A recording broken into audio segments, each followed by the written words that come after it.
किसान सालों से बहुत मेहनत करके फसल लगाता, पर जब काटने की बारी आती तब पानी गिर जाता या फिर ओले पड़ जाते और आधी फसल खराब हो जाती।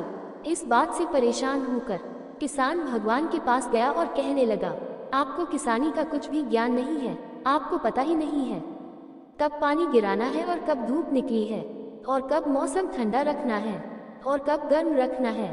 अगर आप मेरे हिसाब से सब करें तो आप अंदाजा भी नहीं लगा सकते कि फैसले कितनी अच्छी निकलेगी। भगवान मुस्कुराए और किसान को शक्ति दे दी और कहा, जब तुम्हारी फसल निकले तब मेरे पास आना। किसान बहुत खुश हुआ और मन में यह सोचते हुए गया, अब देखो मैं बताऊंगा कि कैसे किसानी के लिए मौसम लाया जाता है। अब पूरे समय किसान को जैसा लगता वैसा ही वह पानी गिरता, धूप निकलता और ठंड लाता। देखते देखते किसान की फसल बहुत शानदार हो गई।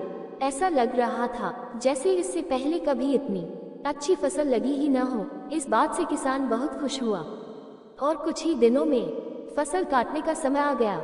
जब किसान ने फसल काटी तो वह चौंक गया। उसने देखा फसल में तो दाने ही नहीं है और जो कुछ भी दाने हैं वह बहुत कमजोर है। इस बात से परेशान होकर किसान फिर भगवान के पास पहुंचा और अपनी समस्या बताई। भगवान ने किसान से कहा, जब तुम्हारी फसल ने की संघर्ष ही नहीं किया तो उसमें अच्छे दाने फल कहाँ से आ जाएंगे। उन फसल ने आधी की मर सही, न ओलों की और न ही खराब मौसम की।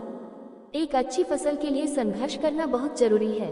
किसान को अपनी गलती समझ में आ गई और वह भगवान से माफी मांगकर वापस आ गया और फिर उसने दोबारा कभी खराब मौसम की शिकायत नहीं की। शिक्षा। इस सीख देने वाली कहानी से हमें यह शिक्षा मिलती है कि बिना संघर्ष के जीवन में सफलता नहीं मिलती।